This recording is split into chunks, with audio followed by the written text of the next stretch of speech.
ಚಾಮರಾಜನಗರ ಕೇಂದ್ರ ಬಿಜೆಪಿ ಸರ್ಕಾರ ಬಡವರ ರಕ್ತ ಹೀರುತ್ತಿದೆ ಎಂದು ಕರ್ನಾಟಕ ಪ್ರದೇಶ ಕಾಂಗ್ರೆಸ್ ಪ್ರಚಾರ ಸಮಿತಿ ರಾಜ್ಯಾಧ್ಯಕ್ಷ ವಿನಯ್ ಕುಮಾರ್ ಸೊರಕೆ ಆರೋಪಿಸಿದರು. ನಗರದ ಜಿಲ್ಲಾ ಕಾಂಗ್ರೆಸ್ ಕಚೇರಿಗೆ ಅವರು ಭೇಟಿ ನೀಡಿ ಪಕ್ಷದ ಕಾರ್ಯಕರ್ತರೊಂದಿಗೆ ಸಭೆ ನಡೆಸಿ ಮಾತನಾಡಿದ ಅವರು, ಕಾಂಗ್ರೆಸ್ ಸರ್ಕಾರ ನುಡಿದಂತೆ ಚುನಾವಣೆಯಾದ 6 ತಿಂಗಳಲ್ಲೇ ಪಂಚ ಗ್ಯಾರಂಟಿ ಯೋಜನೆಗಳನ್ನು ಜಾರಿಗೊಳಿಸಿ ಜನತೆ ಅನುಕೂಲ ಮಾಡಿದೆ. ಆದರೆ ಕೇಂದ್ರದಲ್ಲಿ ನರೇಂದ್ರ ಮೋದಿಯವರ ನೇತೃತ್ವ ಸರ್ಕಾರ ಬಡವರ ರಕ್ತ ಹೀರುತ್ತಿದೆ ಎಂದು ಆರೋಪಿಸಿದರು. ಹೊಸಹಳ್ಳಿ ಮಧುಸೂದನ್ ಅವರನ್ನ ಜಿಲ್ಲಾ ಕಾಂಗ್ರೆಸ್ ಪ್ರಚಾರ ಸಮಿತಿ ಅಧ್ಯಕ್ಷರಾಗಿ ನೇಮಿಸಲಾಗಿದೆ ಎಂದು ಅಧಿಕೃತವಾಗಿ ಘೋಷಿಸಿದರು.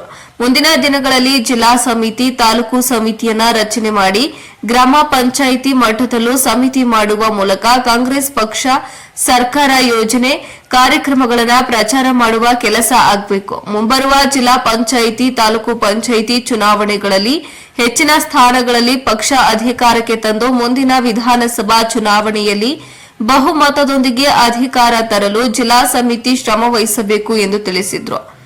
ಇನ್ನು ನೂತನ ಅಧ್ಯಕ್ಷರಿಗೆ ಅಭಿನಂದನೆಗಳ ಮಹಾಪೂರ.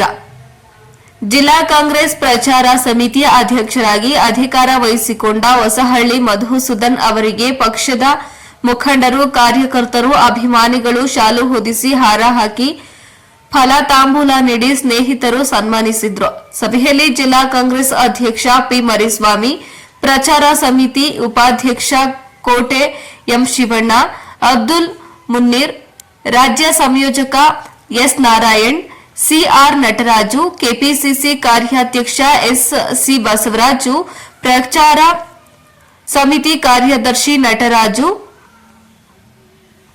ಚುಡಾ ಅಧ್ಯಕ್ಷ ಮಹಮ್ಮದ್ ಅಸ್ಕರ್, ಜಿಲ್ಲಾ ಕಾಂಗ್ರೆಸ್ ಉಪಾಧ್ಯಕ್ಷ ಬಿಕೆ ರವಿಕುಮಾರ್, ಪ್ರಧಾನ ಕಾರ್ಯದರ್ಶಿ ಚಿಕ್ಕಮಹದೇವು, ಜಿಲ್ಲಾ ಮಹಿಳಾ ಕಾಂಗ್ರೆಸ್ ಅಧ್ಯಕ್ಷೆ ನಾಗರತ್ನ, ಎನ್ಎಸ್ಯುಇ ಜಿಲ್ಲಾಧ್ಯಕ್ಷ ಮೋಹನ್ ನಗು, ಯುವ ಕಾಂಗ್ರೆಸ್ ಅಧ್ಯಕ್ಷ ಸಿ ಯೋಗೇಂದ್ರ ಇತರರು ಹಾಜರಿದ್ದರು.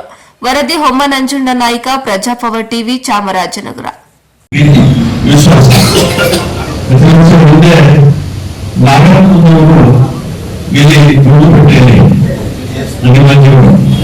ಅವರು ಇಲ್ಲಿ ಶಾಸಕರಾಗಿದ್ದರು, ಸ್ಪೀಕರ್ ಕೂಡ ಆಗಿದ್ದರು. ನಾವು ಎಲ್ಎಸ್ಟಿಯಲ್ಲಿ ಕೆಲಸ ಮಾಡ್ತಾ ಇರುವಾಗ ನಾಗೇಂದ್ರ ನಮ್ಮ ಪಕ್ಷದ ಮುಖಂಡರು 2 ವರ್ಷ ನಾಯಕಿಯಾಗಿದ್ದಾರೆ, ಕೆಲಸಗಳನ್ನು ಮಾಡಿದ್ದಾರೆ.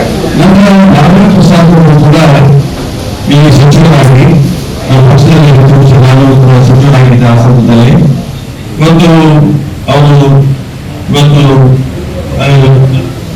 ನಿಧನ ಆಗುವಂತ ಅವಕಾಶ ಆಯಿತು. ಅವರು ಕೊಟ್ಟಂತಹ ಕೊಡುಗೆಗಳು ಕೂಡ ನೆನಪು ಮಾಡ್ತಾ ಇದೆ. ಅದೇ ರೀತಿಯಾಗಿ ಸುಮ್ಮನೆ ನೋಡ್ಮಾಡಿದ್ರು ನಮ್ಮ ಎನ್ಎಸ್ಟಿಯಲ್ಲಿ ಇವತ್ತು ಮುಂದೆ ಹೋದಂತವರು. ನಾನು ರಾಜ್ಯದ ಅಧ್ಯಕ್ಷನಾಗಿರುವ ಸಂದರ್ಭದಲ್ಲಿ ಧೋರಣಾರವರು, ಅದೇ ರೀತಿಯಾಗಿ ಇವತ್ತು ನಿತೀಶ್ ಕುಮಾರ್ ಅವರು ಗಾಡಿಯನ್ನು ಬಂದಂತವರು. ನಾನು 25 ಸೇರಿ ಶಾಸಕರಾದ ಸಂದರ್ಭದಲ್ಲಿ ಶಿವನವರು ವಿಷಯ ನಮ್ಮ ಪಕ್ಕದವರು ಬಹಳ ಆತ್ಮೀಯರು. ನಮ್ಮ ಇವಲ್ಲಿ ನನಗೆ ಮಲಗಲಿಕ್ಕೆ ಜಾಗ ಇಲ್ಲ. ಎಷ್ಟೋ ದಿವಸ ಸಂದರ್ಭದಲ್ಲಿ ನಿತೀಶ್ ಕುಮಾರ್ ಅವರು ಸೋಪದಲ್ಲಿ ಮಲಗಿದ್ದಾರೆ. ಇವರಿಗೆ ತೊಂದರೆ ಕೊಡ್ತಾ ಇತ್ತು ಆ ಸಂದರ್ಭದಲ್ಲಿ. ಇವತ್ತು ಅವರು ಕೂಡ ಪ್ರಚಾರ ಸಮಿತಿಯಲ್ಲಿದ್ದಾರೆ. ಧ್ರುವನಾರಾಯಣರವರ ತಂದೆಯವರು ನಂತರ ಬರ್ತಾ ಇದ್ರು. ಅವ್ರ ನಿರ್ಮಾಣದಲ್ಲಿ ಪೋಸ್ಟ್ ಗ್ರಾಜುಯೇಷನ್ ಮಾಡುವಾಗ ತಂದೆಯವರು ಬರ್ತಾ ಇದ್ರು. ಆವಾಗ ನನ್ನ ಊರಿಗೆ ಕೂತ್ಕೊಂಡು ಹೇಳ್ತಾ ಇದ್ರು, ನನ್ನ ಮಗನ ಜವಾಬ್ದಾರಿ ನಿಮಗೆ, ನೀವು ಅವರನ್ನು ಸರಿಯಾದ ದಾರಿಗೆ ಕೊಂಡು ಹೋಗ್ಬೇಕು ಅಂತ ಹೇಳಿ. ಹೆಚ್ಚಿನ ದಿವಸ ಅಂತ ಒಂದು ಆತ್ಮವಿಶ್ವಾಸ ಇತ್ತು. ಧ್ರುವನಾರಾಯಣರು ಕೂಡ ಅಷ್ಟೇ ಸರಳ ಸಜ್ಜನಿಕೆ ಒಬ್ಬ ವ್ಯಕ್ತಿ. ಇವತ್ತು ನಾನು ಸ್ವಲ್ಪ ಕೆಲಸ ಮಾಡ್ತಾ ಇದ್ರು.